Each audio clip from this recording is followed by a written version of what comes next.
My name's Dan Jordan. I have been doing AV for, I'd say, the past 5 years collectively. Went from doing AV for that about 5 years. In March, got stopped pretty much dead in our tracks due to COVID. Everything kind of, it didn't trickle away. We heard that there were going to be cancellations. We heard that there were going to be things that were changing. So we all kind of prepared, but didn't expect it, and got hit with pretty much a dead stop in our work.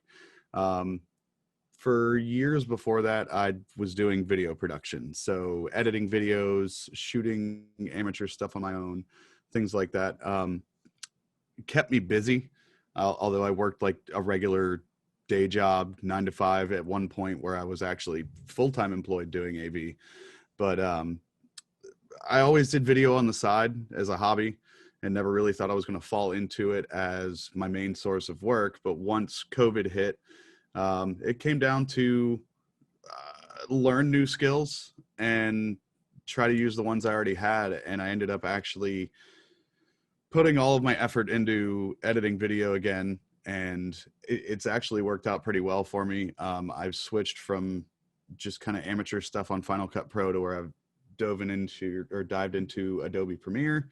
I've upgraded to a much larger PC tower and stuff like that. And I've actually set up a streaming setup here at home. I'm using OBS now. I've got a digital background on there that I'm injecting into Zoom for virtual webcam and all that kind of stuff. So it's all been stuff I've learned literally in the past probably 7 months. And if I would have known there was a resource like you guys out here doing full courses and stuff, I would have been doing more formal courses instead of what they call YouTube University. But hey, it's kept me busy. And I mean, I'm glad to know that there's a group of people out here that are willing just to put the information out. And now that I know that it's here, it's like, shoot, I'm going to be here as regularly as possible, because it looks like you guys have a lot to offer, especially Gabriel already. I'm interested in a lot of what you've got, because I'm doing just a simple, I took a filter and did the chroma key on it. So, I mean, that's all I'm doing here to make a background.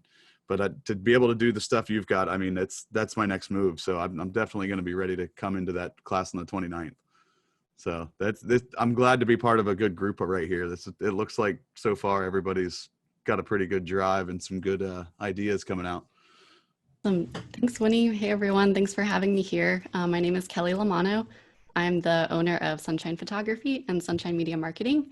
So I actually worked in corporate America for 5 years, and I recently left my job for part-time marketing agency. So I was kind of like part freelance, part still working for someone, and I quit my agency job in March. So 2 weeks later, the state of Florida shut down. So it was a really interesting time to kind of take that leap, full-time into my business and everything. But at the same time, it couldn't have been a better time, because I feel like if I would have stayed in the job, I wouldn't have taken a chance on my business. So again, it was definitely an interesting time. I had even booked the Melrose Center probably a week or two before that in March. So I was using the video studio for a nonprofit, and sort of just doing some client work there. So interviewing people, telling their stories. So kind of like my background is interviewing people for articles, doing photo shoots, and then also doing in-person events. I founded Spark Orlando, which is a local community of the Freelancers Union. So we provide free education for local freelancers. So we were hosting events at the Melrose Center, taking a lot of the classes and kind of just getting to know the community in and around Orlando. So it was definitely a big shift after that. My photography business was pretty much put on hold because we couldn't go anywhere. It was really just a safety concern. And so instead of that, I turned to online businesses. So thankfully, my business was already fully remote to begin with, pretty much. So I was focusing on a lot of blog posts, copy editing, kind of shifting my focus towards that. And then really what worked for me was virtual events. So finding the communities where, number one, there's jobs, number two, there's people that you can talk to. So really focusing on like Slack communities. I got a couple gigs out of that alone. So looking at what industry are you working in? What industry are you interested in even, whether it's photography, writing, editing, AR, VR, finding those Slack communities and really just tapping into who's in those communities, talking to people, really just asking questions and sharing your knowledge rather than just selling yourself. And then within time, within patience, there were job opportunities that popped up. So there was an email marketing contract that got me super excited because that was my old full-time job. So I'm still working with that client now. And then there's also lots of webinars that I attended. So just really continuing education, just building your skill set and kind of like all the different programs that you want to learn. Something that was kind of unexpected was we took Spark Orlando online. So moving from those in-person events to bringing it fully onto Zoom and everything. I think that was really cool because we have people who are in New York and Seattle, people who are even outside of Orlando who now come to the meetings because they love the education, but they can also talk to other people. So talking to other creatives and things like that. And the point of that is that led me to the Freelancers Conference. So I will share my screen just to kind of give you like a visual of what that looks like. So this was a 2-day fully virtual conference co-hosted by Spark Orlando and a local community called Alora. And what that was, again, it was something that I didn't even think in my mind. It was a completely virtual event with a lot of people from the Orlando community. So like Whitney Gonzalez, Jim Hobart from the Macbeth Studio, Diane Diaz, Berto, and Nicolette were from like New York and Georgia. But it was an international conference pretty much that helped us reach freelancers and entrepreneurs and kind of give them that education that they couldn't get in person. And we wound up raising $5,000 in fundraising efforts. We had over 1,000 people attend. And through all of this was kind of another pivot where I learned about virtual event production and what goes on to set up those events and everything. So on top of that, there was also screenshot photography, which I never thought would really be a thing. But that's kind of like a unique sort of going off of virtual event production is capturing those moments. So when we were in our virtual event planning, I kept taking pictures and just saying, hey guys, can you just stay for a second and, you know, just smile, or we can like bring a glass to the screen or something, and just like we're cheersing to each other. And I was kind of wondering why I was doing that. And it was because I love taking pictures and I love capturing the moment and really just, you know, having something that you can look at later on and remember that. And since we didn't have that in person, that was kind of like a virtual way for us to do it. So that kind of led me to also taking screenshots during the presentation. So during the sessions and during the keynote speakers, and then kind of compiling that into something at the very end so that the speakers would have something and the attendees and even us as a team that we could have later on to look at as sort of a memory. So that was kind of something that was unique that I didn't really expect to get into, but it's also something that's really vital to right now with social media and everything. Kind of a side note, I'm actually not on social media. I just joined LinkedIn a couple months ago. So whether you are or you aren't on social media, I feel like just really talking to people, building those relationships is really important because of pre-COVID, a lot of my work was going to in-person networking, going to the Melrose Center to learn and sort of meet people. But you can also do that virtually. It's a little bit higher effort on your part. So, you know, just whether you're on Zoom or in webinars, just throwing in like a LinkedIn link or just a link to your website and just really being friendly with people. So think about like what you can offer people and what sort of value you bring and how you can tie that in. I found that to be really helpful. 7-8 years ago, I and about 5 other people, all within the local indie video game developer community, got together. We became friends, and we were like, you know, we need to get to know more people that are out there. There's so many people coming out of UCF, so many people that are here in the simulation industry, EA, and all this stuff. Where is everybody?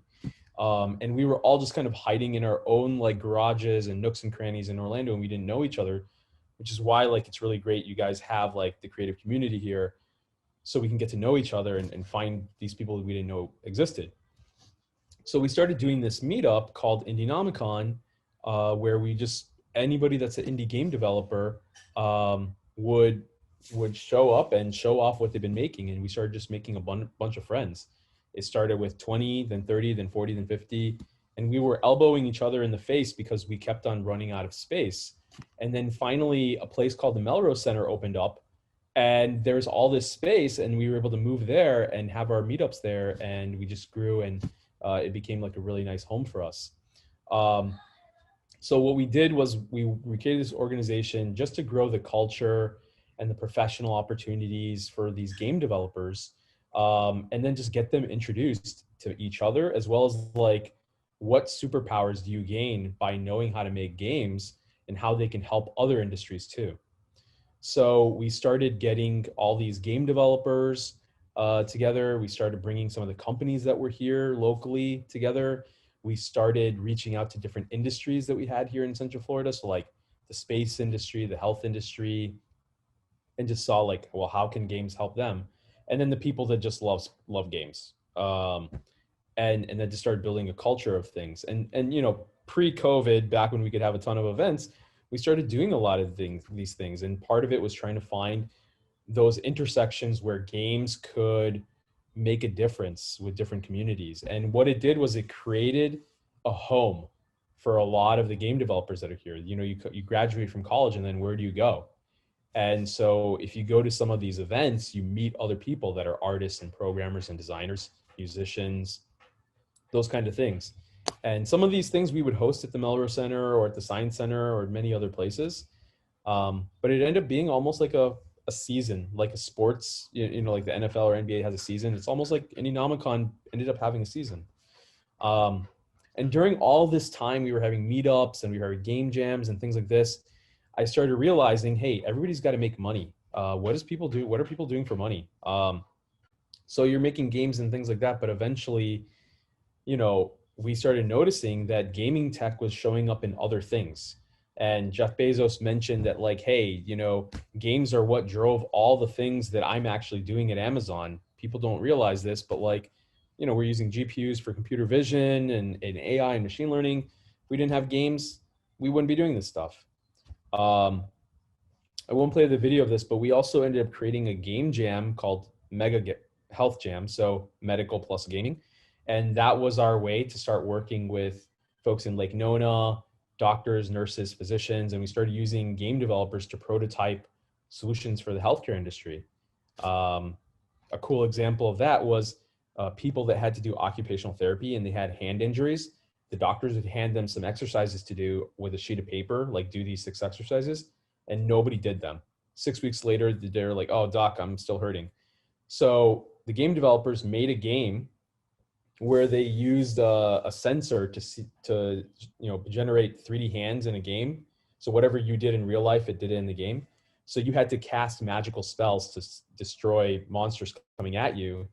And you were using physician-approved hand exercises. So all of a sudden the doctor knew that, oh, you're actually doing your exercises, you're doing them well, and people actually got healthy. It just took making a video game to make them want to do that. We did the same thing with the space industry. Every year we held this thing called Indie Galactic Space Jam. So we got to work with NASA and SpaceX and make space video games. So that created good synergy between those two things. We started doing other community events too, like holiday parties. It's all about just creating the right collisions between all the different developers we had in our region. It opened up some opportunities to do some workshops. But honestly, I think the Melrose Center does all this stuff better. It's like when you can get the right connections, we got to find like, how can they keep getting better and leveling up? Things we never even realized ourselves was like, hey, we're actually making a difference. We anecdotally could say that, but when I started searching online, I started seeing people actually put the Indynomicon logo on the top of their graduation cap, which was insane. There's other people that are like, hey, I met my best friend at this game jam. And then there's these other people on the right side, they attended Mega Health Jam, and then they ended up getting an opportunity to go to New York to present their project at Games for Good. And they ended up making a connection and got a PBS deal to work on, like, you know, a children's program. So it's like, you know, there's all this serendipity that happens when you start getting people together. Our results over 7 years is that, you know, these game jams are really R&D. You work on every little crazy idea, whether it makes sense or not, but you work out how to make something happen or not make something happen. So it's like, hey, 100+ rapid prototypes, 10,000 hours of R&D every year. 7 years of events until COVID. And then we started working with different industries with games. And, these game developers realize they have the superpowers to work with these folks. And it's not always a platformer that they have to make or a first person shooter. They can do a lot of things. And, another thing is everybody knows Elon Musk, but if you go to game developer conferences like E3 or GDC, they often have a SpaceX booth. And it's because they end up hiring game developers for their company. So what we realized is that there's a lot of talent. There's a talent pipeline that we have here that we're not harnessing. So maybe one day we'll make another set of events because we're crazy people to kind of make a cool pathway into when you graduate and when you get hired, and maybe turn it into like the end of a sports season where you go to draft day. So we're kind of thinking on how to do this maybe in 2022. What Indienomicon did was it also created the Orlando game space. We had a meetup once a month or once every few months for a game jam. And then it was like, what happens the other 29 days? So the game space is a 10,000 square foot building in downtown Orlando by Lake Eola, maybe a 5-minute walk from the Melrose Center. And it's where we have all these different little indie game studios right next to each other. We all work on different types of things, but we're all using gaming tech. And it's private. We invite people when we realize that they're super talented. They need some help. And they're not jerks. No jerks allowed policy. So we call it curated co-working. We try to get the right networking between the people. And then even like sometimes when we bring outside people to take meetings, we try to create biz dev deals. So it's like, hey, you have all this talent under one roof. Well, you know what? Maybe instead of that project going to California, maybe you could come to Orlando. And then, hey, if one person has bought, something, does another person need to spend $1,000? Sometimes you can end up sharing costs. And then try to find educational opportunities so people get better. Over that time, what's happened is we kept on leveling up. So we started getting more abilities under the roof, and we started being able to work with more companies and types of companies along the way too. So hopefully one day we'll like really level up and we'll be even more awesome. Or we'll keep meeting more people. And that's really how it has to happen. So, we had a small office, then we moved into a bigger office. We started meeting more people. We started getting more people into the game space. And then collectively with all these studios that would be next to each other, sometimes you would have 2 studios that work together in a project or 3 studios that would work together in a project. And when they're done, they split up and they go off and they do their own thing again. So the goal is just to keep, growing that way. And when we had our grand opening, you see one up there at the top playing a game. We had Buddy Dyer there. It was just kind of like we were this underground, thing with indie game developers. And it was kind of the first time that like the business community got to see us. That like, hey, we aren't just like, oh, those people that do cool stuff over there. They actually got to see it a little bit better. And Buddy Dyer, by the way, used the Master Sword and Hylian Shield from Legend of Zelda to cut the ribbon instead of scissors. So that was pretty cool. Our plans are just, hey, we want to have like increased equipment and things like that. And some of this stuff, like I should really collaborate more with the Melrose Center, because if you guys buy it, then we don't have to buy it. We'll just come over there.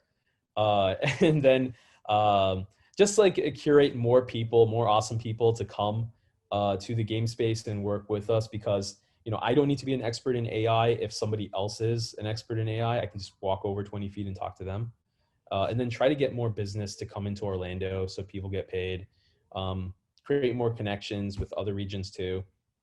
And maybe eventually, with more people exiting and making money, we can start a venture fund for people using gaming tech. And the goal for that is because, eventually we want companies to start. Companies that could be in the game space or just in Orlando. And Brand XR is my company. It's something I started, and I couldn't have done it without Indienomicon and then the game space and the companies that are around us in the game space. We're making a no-code augmented reality platform. Basically, think of it as Squarespace for AR. So we were able to subcontract all the companies within the game space to help us build this. So myself and my co-founder, We've done a lot of things in our lives. We decided, hey, let's just make it so there's a no-code way to make augmented reality.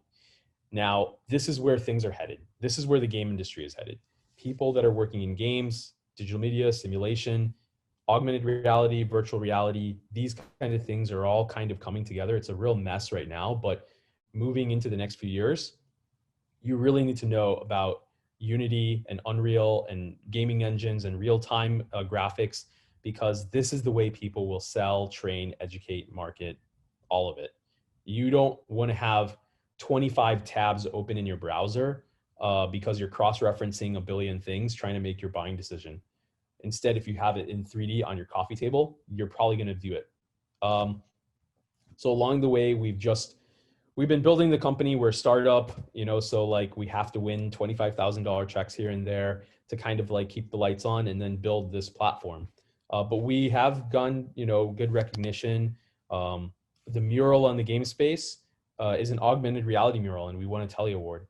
We were chosen by Facebook Reality Labs as one of only 95 partners worldwide. This is an example of like why it matters knowing game development. The big boys like IKEA and Macy's and House and Amazon are using try before you buy experiences for AR. They're using gaming engines to create things like where you can create virtual sofas in your living room. And you know what? That makes it more likely that you're going to buy it because you know what it's like in your own space.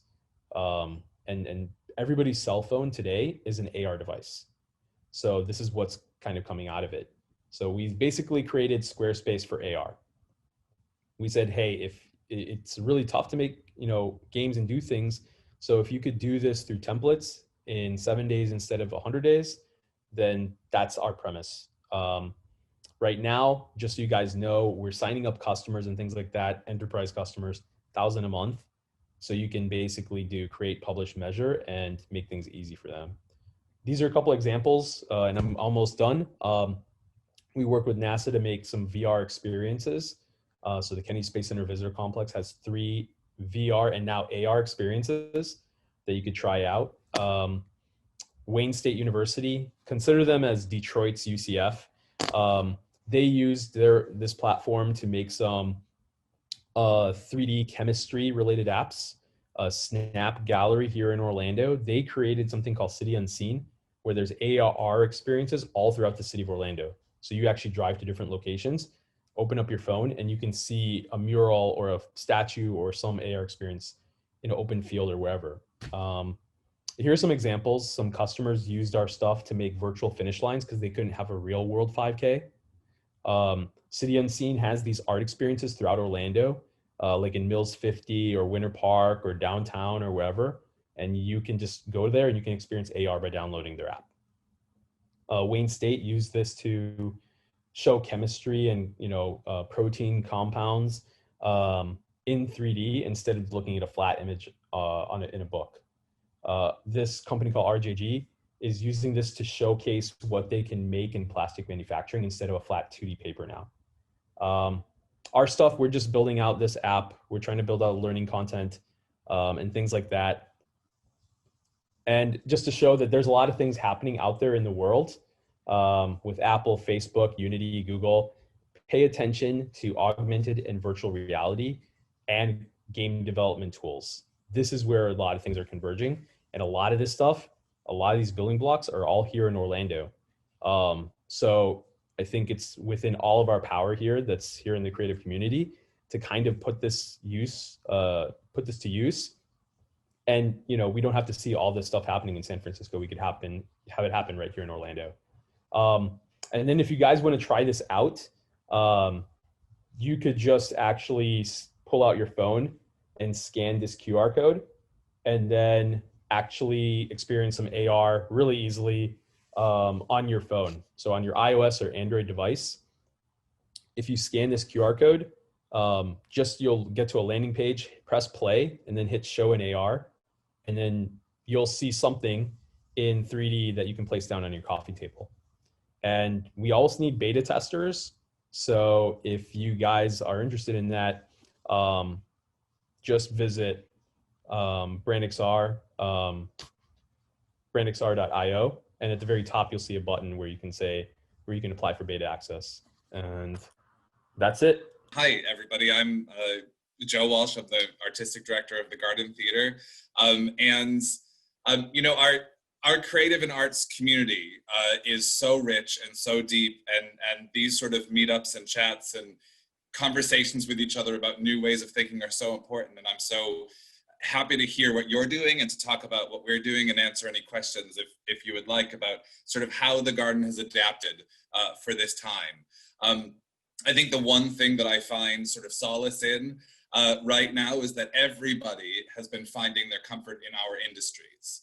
So people are turning to video production, people are turning to photography, people are turning to theater, whether it's virtual or live. People are consuming art, and they're consuming what we create. And so, you know, my hope is that when we get back to being able to gather as we used to, that people will come out to support us, because I think we are the people that have supported others during this time. And we have found ways to change what we're doing in order to keep communication, entertainment, collaboration alive in unprecedented times. And so I hope I hope to meet you all in the real world. And I hope that when this is over, that you all thrive and we can all go back to doing things the way we learned how to do them. But I think one of the opportunities that's come to us is actually I've been directing for more than half of my life, and I've had to relearn how to do it. And when the pandemic started and the garden shut down, we actually went through huge staff changes. And so I spent about 6 months of this pandemic being the only senior member of staff at the garden, sort of having to make every decision. And at the end of, I don't even know what months we're in anymore, but at the end of August, we made the quite terrifying step to reopen our theater and to present live musical theater and theater to the Central Florida community. And we opened with a production of Hello, Dolly. And I had to quite literally relearn everything that I've ever known how to do in the theater. Our cast was wearing masks. Our cast was socially distant. They could not touch. We're on our third show of the season, and we still have actors on stage who are not touching, who are performing in masks, who have to stay 6 feet apart from each other, and who go off to a backstage that looks like, and those of you will know this reference, that looks like Halloween Horror Nights. They are sitting in these little black bins backstage, away from each other, separated, so that we can keep them as safe as humanly possible. And I keep using that term, as safe as possible, because we don't know. And at the beginning, when we started talking about whether we should open or not, people kept saying, why? Why do you want to do it? And I was very clear to be transparent with the community and say it really has nothing to do with money. It has nothing to do with reopening the theater for business. It has to do with connecting. It has to do with connecting in a time when we are not allowed to connect. We are not allowed to share space with each other. And I wanted to give a safe as possible space for that to happen. We have literally ripped out half of our seats.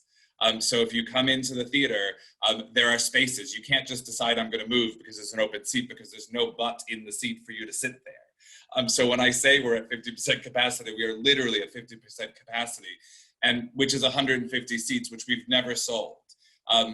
We have the most people we've ever had in the house is 108, because it's a mathematics game, which means that if there are 5 seats in a row and someone orders 3 of those seats, 2 of those seats are actually killed off the system, so that we never have 2 parties that don't know each other sitting next to each other. It's been an incredible journey for the theater, something that we're really proud of, and something that every single day we're still questioning whether we should be in person or not, and questioning and coming up with our protocols. We canceled a show last weekend because we had an actor who had an exposure. And so our protocols are that we immediately cancel the following performance, so that we have time to dig and to find out if we can continue to move safely.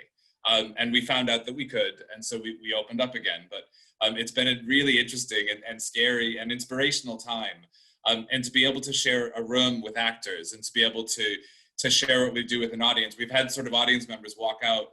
I remember a matinee of Dolly, an older woman came up into me in the lobby and she said, "I haven't felt normal since March. Thank you. I spent 2 hours not being afraid." And I thought, well, I guess that's why we're here. Theater is a place that's meant to be safe. It's meant to be inclusive. It's made to be for everybody. And we're trying to bring that back to our community here in Winter Garden. And I feel very lucky that I've had the chance to do that and to have so much support in what we're doing. One of the things when I talked to Marco the other night that he said to sort of talk about is, you know, how our industry, our lives are changing so much and we have to be adaptable, and how that can be terrifying. I do want to say that we will be back. We will all be back. We will be better than ever. We will be stronger than ever.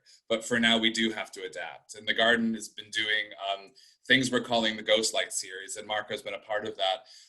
And these are initiatives which are about education and about free events, so that people can find and develop other skills than they normally would have the chance to explore, but with extra time on their hands, they're able to sort of come and do new things. And so we've actually just started our newest initiative is a 6-week directing course, the Garden Theater Directing Lab, and we're doing it in association with Dragonfly Studios, and Elaine Pahacek who introduced me to Marco, and we're doing it at her studio. And we're doing completely free of charge. And 2 of the 8 people that are doing it have directed before, but the others are actors and writers who wanted to try something different, who wanted to use this time and this hiatus from the thing that they love, the thing that was paying the bills, to sort of explore a new part of themselves. And I'm hoping that the things that we're doing now to survive, the things that we're doing to offer artistic lifelines to our community, will be things that actually just become part of our regular programming when things go back to normal. But we ourselves as a theater, and myself being new to this community, I've tried to use the past 6 months to find ways to develop more educational work, to develop free programming, and also to make new friends and partners in the community.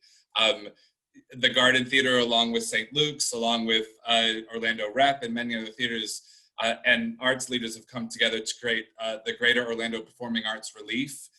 If you don't know, it's www.gopar.org.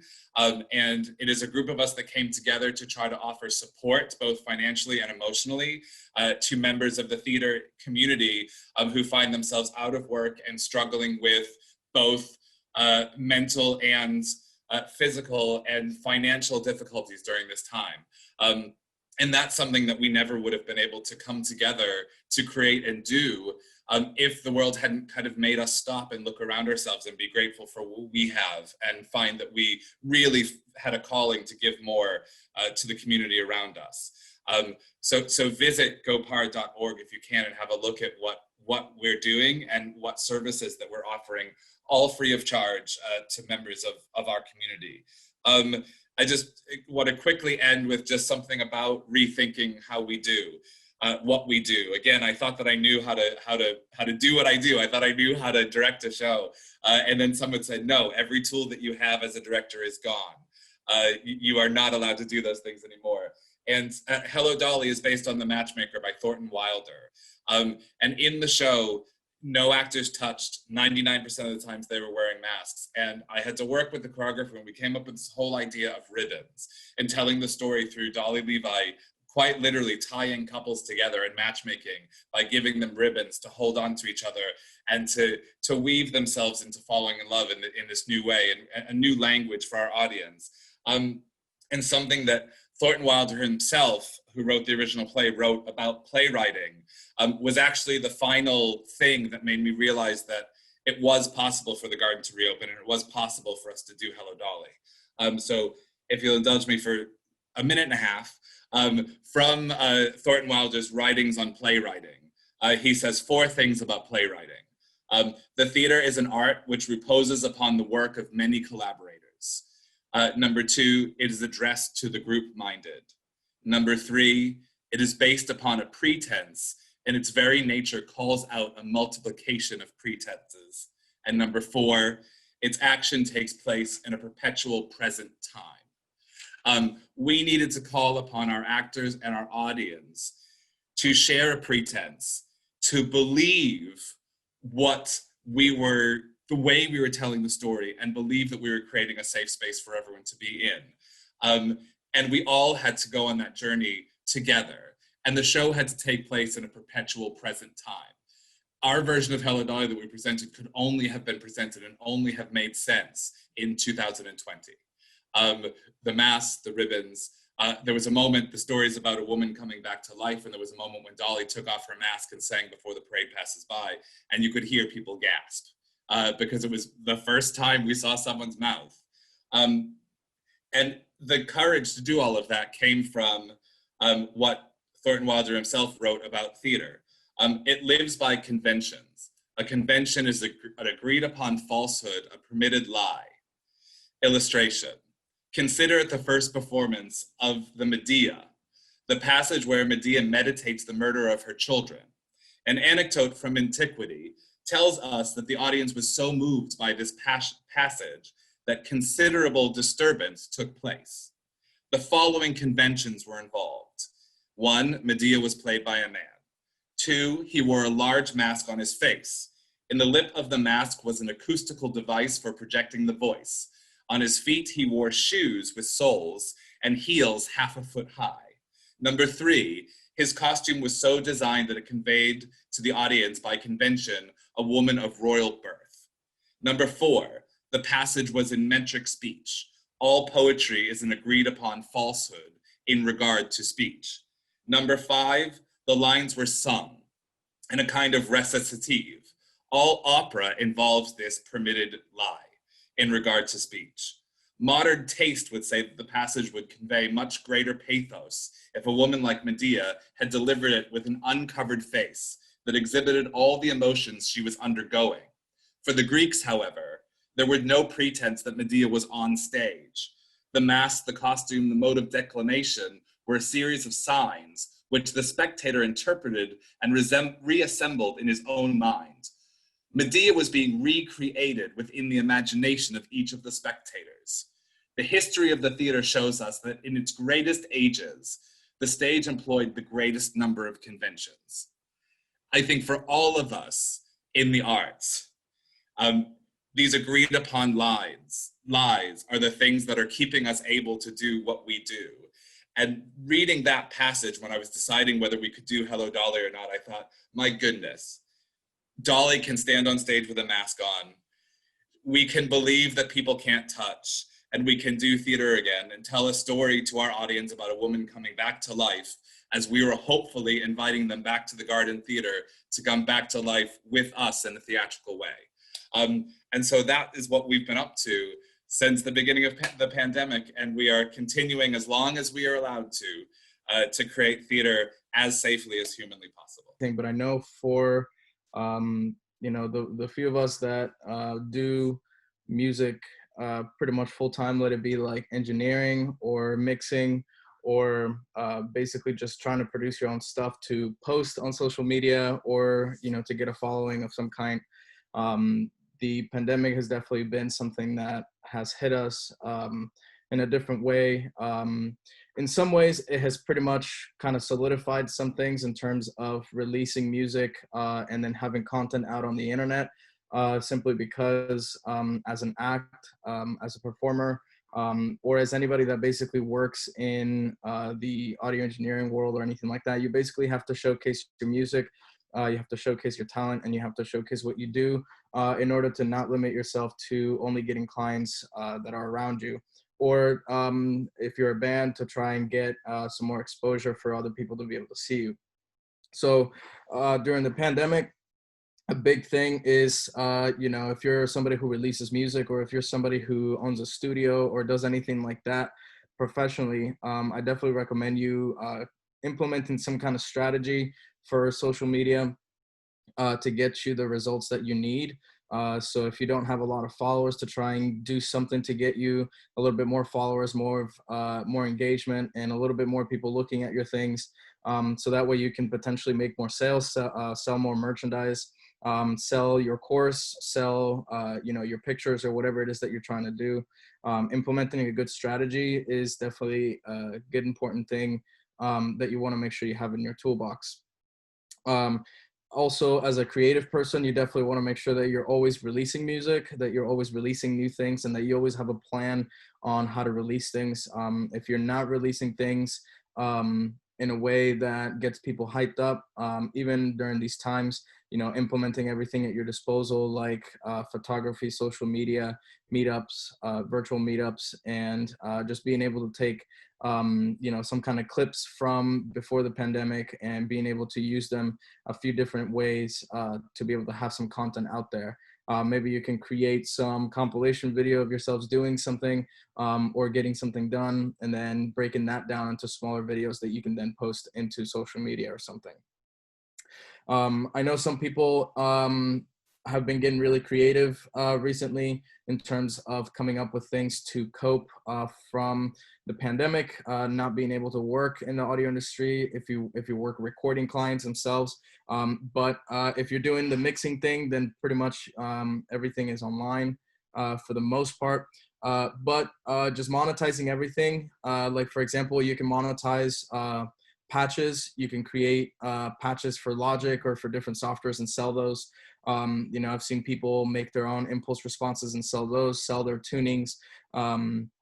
A lot of people have been getting into like selling their chord progressions and their tablature as well. And also just, realizing that you have tools at your disposal that a lot of the times we don't really think about, but you can basically use with as little as just your phone. You can use Zoom and you can screen share to be able to host your DAW or your software that you're using to write music with somebody else. So that way both of you guys can see what's going on. I know that at the beginning of the pandemic, I was doing that a lot where I was screen sharing my computer with my DAW with a member of my band. And then we would also FaceTime so we could talk a little bit more, a little bit easier, and I could hear what he was doing. So we would send back and forth different things. Pro Tools also has a way that you can render different things. If you're using, I believe it's after Pro Tools 12, you have basically your local sessions, and then you also have your cloud sessions, which basically allow you to render multiple things and tracks into the session in real time so the other person is able to see you. And I believe that that works off of Skype, not Zoom. But that is another way that you can use those tools to help you. Also, you can use, if you're a guitar player and you don't have a DAW, you can also use, if you have iPhone, you can use your GarageBand inside of your phone, and you can actually get an adapter that will basically allow you to record the audio into your phone, let it be like GarageBand or your voice memos or whatever recorder that you have. So some of those are going to be like your Isotopes Spire Studio. That one, I believe, I'm not sure how expensive that one is, but I know the IK Multimedia iRig HD is around $100. You can pick that up and just plug it into your phone. I know the IK Multimedia one will work with your iPhone. Like if you don't have your headphone jack, then you will be able to use the IK Multimedia one. So those are some ways that will kind of help you during this pandemic where we're all kind of trying to stay indoors and try to collaborate with as many people as possible. What's up, everybody? How's it going? Ooh. My name's Yesenia. I guess kind of like how Ryan just mentioned a couple times, hello. I'm one of the instructors in the Fab Lab, last but not least. I feel like our field has maybe been the least impacted by COVID, just because makers, they always have their own spaces at home usually to make things.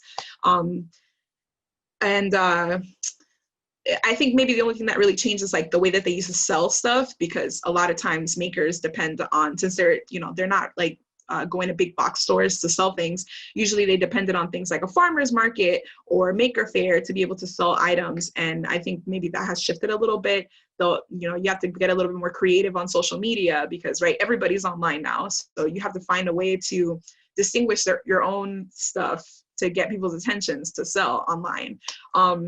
So I put together a little thing about some of the classes that you could take and some examples of things that you could make if you wanted to learn something new with us, right? Where like it's the theme for today is reinventing yourself, learning new skills, and you could definitely learn those things with us.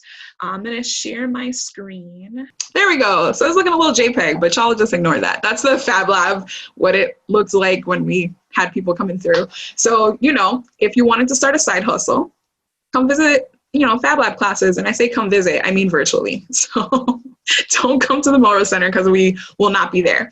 One of the first things that we talk about a lot is Arduino. So I've got an example here with a bunch of, you know, cash money, because you can come up with a lot of projects. It's very versatile. So you can use it and program it to run lights or run a little train or whatever you like, really. The possibilities are endless. You can make a weather station that can check the weather, that can automatically water your plants. And all of these Arduino kits, usually you can find on Amazon with a bunch of sensors for less than $30. There are a lot of self-paced lessons online. So if you have a library card, you know, lynda.com is free. There's a lot of free courses that you can take to learn Arduino. And then we, the Fab Lab, actually hosts Arduino classes. So we do like 5 to 6 levels where we introduce you to some of the sensors to get you started, introduce you to the programming language, and then you could use it to make stuff like this. So these are pictures that I actually pulled from Etsy stores. Jewelry is, listen, anybody, any shape of earrings, people want stuff like this. Like I would never wear this little art palette, but hey, art teacher, boom, got your little palette. So you can make little earrings. Look at kits are really popular too. People are looking for stuff to do at home. So this is actually a robotics kit that is sold that you put together yourself, but somebody made to sell. So a lot of different ideas. And if you just go to Etsy and search Arduino, you will find stuff. Lynda.com is now LinkedIn Learning, but you know, they haven't changed the logo on the page. So I'm gonna just keep calling it lynda.com, y'all. Everybody knows what I'm talking about, right? So another software that we teach classes for, it's called Moments of Inspiration. Look at that. So it's 3D and 2D design software. So you could design to laser cut, which is my favorite thing to do right now, or you could design to 3D print. So if you design something that can lend itself to both 2D and 3D, it's really versatile and it's easy to learn. And I'm speaking of all of this, like I have a lot of experience, but not a lot of it Fab Lab wise. So I've been working with the Fab Lab now for 2 years, and a lot of the stuff that I learned while I worked. So it's very easy to pick up, very easy workflow. And we offer 2 levels of that to get you started. There's educational discounts because you do have to pay, but at least it's not a subscription service. It's a one-time payment, and then you have the program for life. Really easy to use. And these are some examples of things that you can make. Listen, y'all, Christmas will make you some money. There is no end to people that want to buy the same snowflake in 5 different sizes and colors. They don't care. So this one on the left is an example of something that they sold in Michael's. And I took a picture because I was like, I can make that. And you also could make that in the library. So laser cutting here. And then these are examples actually of presents that I gave out last year. So little ornaments that I laser cut. And if you're not a designer, that's okay too, because you can buy these designs on Etsy. That's another thing that you can sell. If you design something, you can literally post the file online. Somebody will pay you, like me. If you don't want to design a snowflake, boom, you buy it. 99 cents, there you go. You don't even realize you're making money, but you can do that on Etsy. And finally, the last class that I wanted to talk about that we teach is electronic engineering. So if you don't know what any of these things are on the screen, this class is for you. It's going to teach you what to do with all of these little parts, because especially if you're designing anything electronic, baby, there's going to be a resistor, there's going to be batteries, there's going to be LEDs. You got to know what this stuff is to put it together so that whatever you're making actually works. So we teach 3 levels of that. We're teaching it through Tinkercad right now, so you don't even have to worry about buying any supplies for this, because we do everything virtual if you want to take a class in that. So this is some more Christmas stuff that I found. There's like an LED snowflake. All of these things here are little LEDs. Wearable fashion too. So if you want to make like for when raves come back, or even for your own personal rave at home, you want to buy a little light up scarf, you want to make one, all of these skills will help you do that. So I was going to go into ideas about prototyping, but you know what, it's fine because we're running out of time. And one of the last couple of things that I wanted to tell you is if you're a Twitch streamer, there's a makers and crafting channel. Y'all have seen people do some crazy stuff on Twitch in the last couple of days. They're out here glass blowing, all type of stuff. So if you're not really sure if you want to get into something, this is a good way to watch someone actually working on it. So great community over on Twitch. Reddit also, if you get on any Reddit, you ask a question about Arduino. Listen, everybody has already done probably what you're gonna do, and there's somebody online that can help you out with it, speaking from the voice of experience. Like I mentioned, consider how much social media is gonna play a role in advertising now, since you can't really sell things in person. And finally, I guess big thing about makers was PPE. So another thing that you could get into if you have an old sewing machine, people are buying masks left and right. If you can get anything from a fandom, y'all put some Harry Potter masks on Etsy, they're gonna sell. So anything that you could think of, you can make a mask of. And me and my other coworkers were actually a part of a really strong maker movement here in Central Florida, where we were making PPE for hospitals. When I sent some of these face shields to, I have a family myself, so I made some personal face shields and sent this to family. The first thing they asked me is, when are you gonna sell these? So you can probably come up with something as well that people can use. And all this stuff was 3D printed. Like, this is actually me here, in case you couldn't tell because it looks exactly like me, but this is 3D printed, and then this is actually a transparency like they used to use on old projectors. And we just pop that boy on there with a 3-hole punch, good to go, you got a face shield. So like that, you know, you don't have to convert old soda bottles. We don't want to do that. So all of these classes that I mentioned, we host them. You can take them with the Fab Lab. I'm one of the instructors, and we got 3 other people that will teach them. We don't have that many classes set up for this month because we're doing a lot of holiday crafting, because that's what people wanted, you know, holiday crafting. So next month, January, you'll probably see a lot more of these classes posted, but you can always let us know if you have any questions. And I'm gonna just drop the link for our meetup page and hand it back to Ryan. Thank you.